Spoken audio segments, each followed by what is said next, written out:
I'm Jewel Rogers, our Nebraska state poet. And Jewel is the 2025 to 2029 State Poet of Nebraska, a three-time OEAA nominee for Best Performance Poet in Omaha. She is also a 2022 Union for Contemporary Art Fellow, a 2023 Andy Warhol Populist Fund grantee, and a 2024 Blackberry Peach Poetry Slam finalist. And an interdisciplinary poet, performer, and visual artist, Jewel is also an urban engagement specialist, a youth coach, a spatial practitioner in the Midwest. Please help me welcome Jewel Rogers.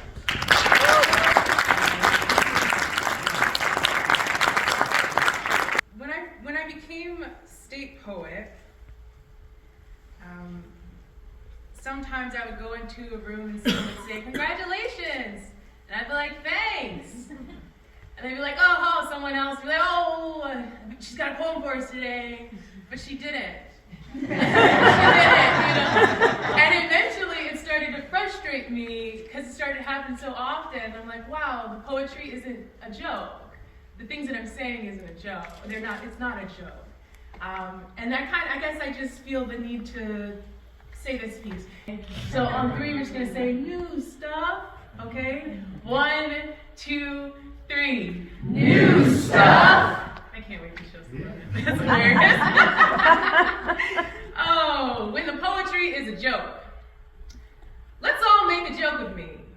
Let's ha the poetry. Let's be an audience. Ask me to dance, beg me to dance. I'll dance as long as I can. I hadn't prepared a piece for this committee meeting, for this board meeting, for this witty banter, but I've been learning to improv on Wednesday nights. I'll come up with something. You'll pretend I'm worth something. And we can all put on a show where the point of the plot is us pretending this isn't real, valid work.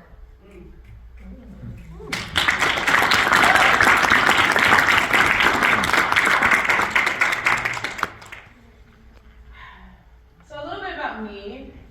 As a young person, I was in 6th grade. And my 6th grade teacher assigned us a task, which was to write a poem. And at the very same time, I was attending an organization called Wesley House. It was an after-school program. And they were teaching us business acumen, they were teaching us etiquette, and they were teaching us how to shake a hand properly and to do public speaking. So when it was time for me to recite my poem out loud, I pretty much more or less sounded like the 10-year-old version or 11-year-old version of this right now. And my friend looks over to me and she's like, "How do you read it like that?" And I didn't really know. It just sort of was like happening. Well, then at the very same time, maybe like a year or so later, I visited this house with my father that was so beautiful it moved me to tears. And I thought to myself, wow, I want to know how I can create this kind of joy through this method. So I became very interested in the built environment. So fast forward, it's time for me to go to college and I want to study architecture. I was still writing poetry, but I went into architecture, all right? And about a year into architecture, I recognized that architecture was probably not going to be the pathway for me to start creating buildings.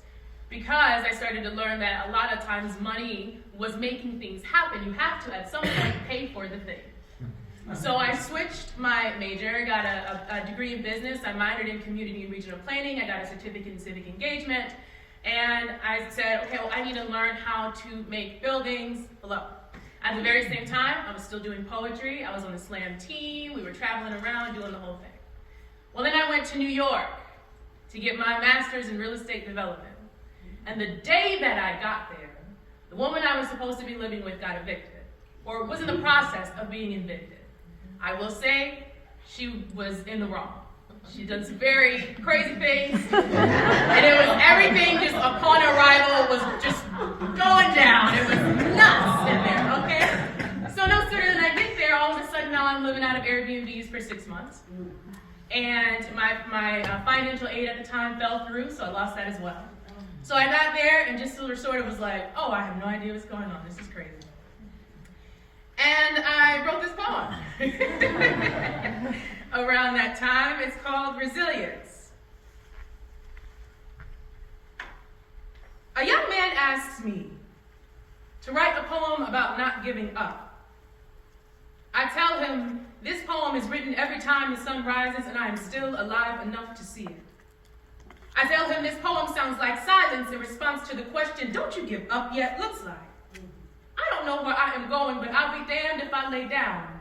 Despite how low I am right now, a young man asks me to write a poem about not giving up. And I ask him how many times he has been left for dead by friends. Hope he make it. I guess this indeed will find itself in the minds of those we think are closest to us. And the loss of them will leave us empty, even though they were the ones taking the most from the very beginning. To be honest, I'd rather feel nothing at all than feel like giving up. But he demands I keep him hopeful. And I wonder if the individuals that birthed his miracle of a life have yet had nerve to tell him that what he chooses to manifest for himself is impossible. As if he shouldn't be equally as capable of creating something so magnificent, wanted to tell him of how worried mothers would go from, that's my baby, follow your dreams, to maybe you should think about taking that plan B. Funny how the creator of my life could become the contraceptive to my reality, but it was fair. I made plans like I never heard guys laughter before. I got the sense he didn't think it was that funny. How can-do the attitude was of my ignorant self, and were reminded of how small I was in comparison. I asked, okay, so which way do I go? I mean, if you be the soil and I be the seed, then what more do I need? I'm digging deeper. Why you keep pouring this water on me? You're drowning me. I can't breathe. I want to warn you all about cursing God in times of testing. Oftentimes, our greatest fight will be between the bodies our souls have been tasked to mind. That fact will make you guilty sometimes, but be the last bit of motivation you have left on others, which is to say, you will often find yourself in the crossfire of everyone else, apologizing, even when the neighbors are the ones doing the shooting, confusing. Old beliefs of elders for wisdom like, if it's just too hard, it probably ain't God's willing. But haven't you ever had to decipher between the devil's deed and God's testing? See, I found myself at a crossroads that looked like you're not ready for what you asked for. It turns out I wasn't asking for the right things. God says, follow the changes that went forward, called myself miracles, said bloom, said seed, pulled me out the mud, renamed myself acknowledgeable when they refused to say my name properly. See, not giving up looks like claiming right to your flesh even when you do not know who you are yet. Looks like, yes, your patience will wear thin within. Keep going. Looks like, yes, they will declare war on your skin, on the shine in your eyes, on your time, on your mind. Keep going. I found my wings as I was flying and falling. Oftentimes, you will not know which one it is until you land, and even then, you're not done. You must run. But if you cannot run, then you walk. And if you cannot walk, then you crawl. And if you cannot crawl, then you roll.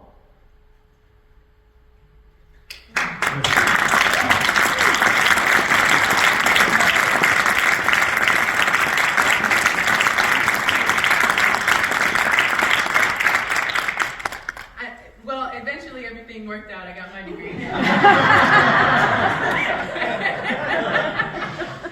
I got very, very, very lucky.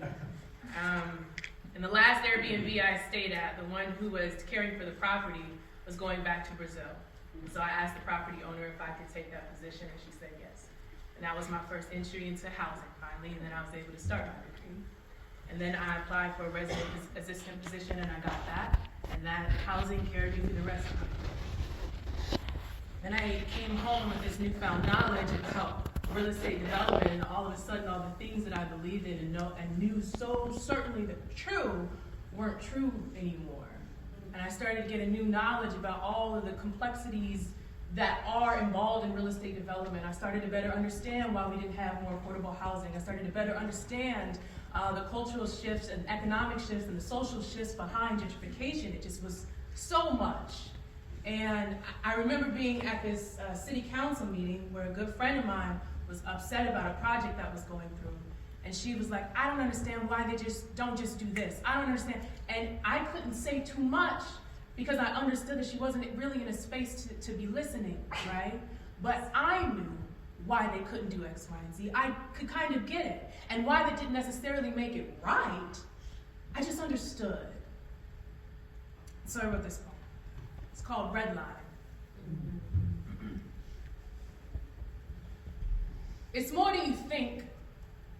All this fuss, all this entitlement during entitlements, all this red tape in the red line, all these rules, all these student loans paid back in time, making me snake whisperer stacked, just so I can answer, why can't they just questions in an angry room? I'm angry too.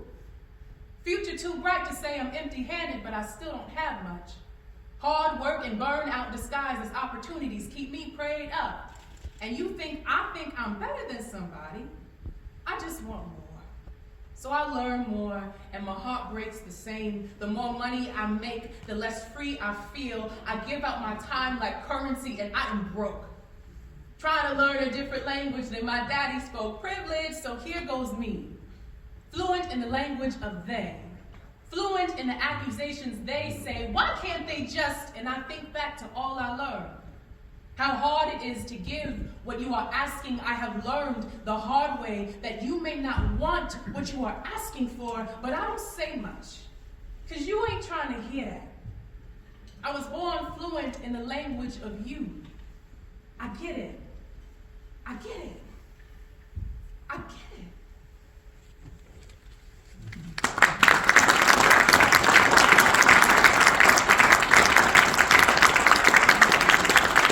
I'm going to share with you all. And I just want to just set the stage, just say that when I say God, I don't really mean any particular religion or of any kind, really. It's more so just, so, you know? All right, cool. Cool. So this last piece here is just inspired by the fact that I more or less have achieved my childhood dreams at this point.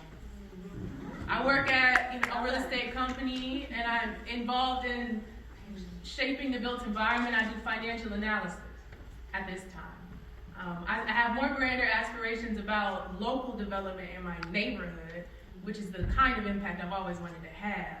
And after learning about how that impact impacts people, I'm still trying to figure out like the ethics around how one grows their own community from within, or helps to, because nothing is ever done. And at the very same time, I just continued to do poetry, so this is crazy. And it just speaks to like having kept my head down so long, like being focused so long, and now having to kind of think through a different vision, you know? I have been sprinting. The proverbial shirt on my back is drenched. The very real lungs in my body are waiting to exhale. I want this. I know it. I do not feel guilty anymore. I just practice. Waiting on nothing long enough to see myself leave.